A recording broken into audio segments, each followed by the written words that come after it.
Hey all, இப்போ தான் நீங்கள் என்னோட சேனலில் ஃபர்ஸ்ட் டைம் பார்க்குறீங்கன்னா கண்டிப்பாக சப்ஸ்கிரைப் பண்ணிவிட்டு பெல் ஐக்கானை கிளிக் பண்ணிக்கோங்க. ரீசெண்டாக நான் போன வாரத்தில் ஒரு ஆட்டோக்கு பின்னாடி ஒரு வாசகம் பார்த்தேன். அதில் என்ன எழுதியிருந்துச்சுன்னா, வாழத்தான் விடலை வலியவாச்சும் விடுங்கடா அப்படின்னு எழுதியிருந்தது. ஸோ இது பார்க்கும்போது ஒரு லிட்டில் பிட் ஃபன்னியாக இருந்தாலும் ரொம்ப யோசிக்கக்கூடிய ஒரு வேதனை அளிக்கக்கூடிய ஒரு விஷயம் தான். ஒரு வாரமாக இதை நான் ரொம்ப டிஃப்ரெண்ட் டொனாலிட்டியில் அடிக்கடி சொல்லி பார்ப்பேன். ஏன்னா எனக்கு அது அவ்வளோ பிடிச்சிருந்துச்சு. பர்சனலாக நிறைய விஷயம் அனுபவிச்சாச்சு. இன்னும் நிறைய பேர் அந்த மாதிரி ஃபேஸ் பண்ணியிருக்கிறதும் பார்த்துருக்கேன். நீங்களும் நிறைய பேர் அதை ஃபேஸ் பண்ணியிருப்பீங்க. த திங் இஸ், நம்ம எந்த இடத்துல இருந்தாலும் சரி, ஒரு ஃபேமிலி சர்க்கிளில், ரிலேட்டிவ் சைடு, ஆர்எல்ஸ் இன் ஃப்ரெண்ட்ஸ் கேங்கு, ஒரு ஒர்க் பண்ணுற பிளேஸு, பிஸ்னஸ், எப்படிப்பட்ட ஆளாக இருந்தாலும் சரி, அடுத்தவங்கள வாழ்கிறதுக்கு வழிபடுறதே கிடையாது.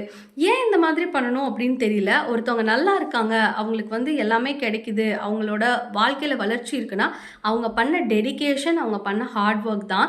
அவங்க நிறைய விஷயத்த சாக்ரிஃபைஸ் பண்ணி தான் பண்ணியிருப்பாங்க. ஸோ நீங்கள் அந்த விஷயத்தெல்லாம் எதுவுமே பண்ணாமல் அவங்கள பார்த்துட்டு கொட்டாவி விட்டுட்டு உட்காந்து இவனுக்கு அது கிடச்சிருச்சு இது கிடச்சிருச்சு அப்படின்னு நினச்சிங்கன்னா என்றைக்குமே கிடைக்கவே கிடைக்காது. ஸோ அவங்கள பார்த்து அவங்க எப்படி இருக்காங்க, அவங்கள மேனிஃபெஸ்ட் பண்ணி அவங்கள மாதிரி ஆகணும், இல்லை அவங்க கிட்ட போய் கேட்டிங்கன்னா கூட சொல்லுவாங்க எப்படி வாழ்க்கையில் முன்னேறதுன்னு. அப்படி எதுவுமே பண்ணாமல் ஸோ அவங்க ஒரு 4 ஸ்டெப்பு ஏறினா அவங்கள 8 ஸ்டெப்பு கீழே இறக்கி விடுறது, அந்த மாதிரி வேலையெல்லாம் தயவு செஞ்சு யாரும் பண்ணாதீங்க. ஃபஸ்ட்டு ஒருத்தவங்களை பற்றி ஒருத்தவங்க உட்காந்து 2-3 பேர் சேர்ந்து பேசி அவங்கள மாதிரி ஆகணும்னு நினைக்க, அவனை எப்படியாவது கீழே தள்ளணும்னு நினச்சிங்கன்னா நீங்கள் இருக்க இடத்த விட்டு இன்னும் கீழே போயிடுவீங்க. கர்மா இஸ் அ பூமராங். அதாவது நம்ம என்ன செய்கிறோமோ அதுதான் நமக்கு திருப்பி கிடைக்கும்.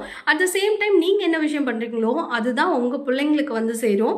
இல்லை நீங்கள் பண்ணுற விஷயத்தை பார்த்துட்டே இருக்க உங்கள் பிள்ளைங்க அதை பார்த்து நோட்டீஸ் பண்ணி அதே மாதிரி நீங்கள் எப்படி இப்படி இவ்வளோ கேவலமான விஷயத்த பண்ணுறீங்களோ அந்த விஷயத்த அவங்களும் பண்ணுவாங்க.